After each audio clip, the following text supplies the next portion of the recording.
Robin Vos said if the Senate amends the bill to take out the referendum component, there's something called Nonconcur, which basically means we don't agree with your change. Okay, that has not killed the bill.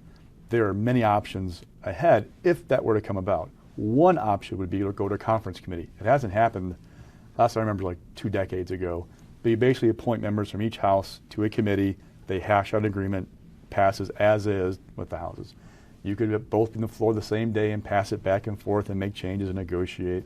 But Evers has a say. Now the question is, if it fails, who gets the blame, right? They're all going to try and blame each other if it fails, don't get me wrong. But who would get the blame? And don't forget, too, there's another component, the budget. If this were to fail as a bill, there is still a chance to put it in the budget last minute. I've been through many joint finance processes where all of a sudden 11 o'clock, the last day of finance, there's this massive amendment that comes in. Not saying it's going to happen, but there are other options to get at this.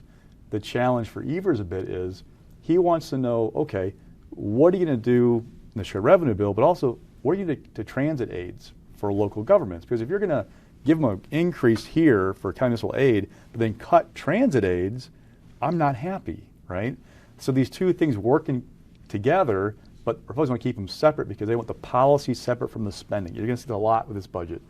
The policy goes in a separate bill. The money goes in the budget. That way it protects the policy from being partially vetoed by Evers because there's no fiscal component. So. And we learned from LeMahieu that he wants to hold public hearings next week on the original bill. For now, he's going to ignore Assembly Republicans' amendment, but he also clarified that means he won't consider some of those changes that we discussed. So by no means is this the end road. Even Milwaukee officials that we spoke to throughout the week after Wednesday and after LeMahieu's comment, they're all saying, hey, this is the legislative process. I mean, me and you know how this works out. This is just the beginning. We could also have many scenarios that you laid out, and it could also be a tennis match. I mean, they could both be in session on the same day and just pass different versions of the bill back and forth and have another very late night for us both. Rewind. Your Week in Review is sponsored by the Wisconsin Realtors Association, bringing Wisconsin communities to life with great homes, businesses, and neighborhoods. The Wisconsin Realtors Association, the voice of real estate.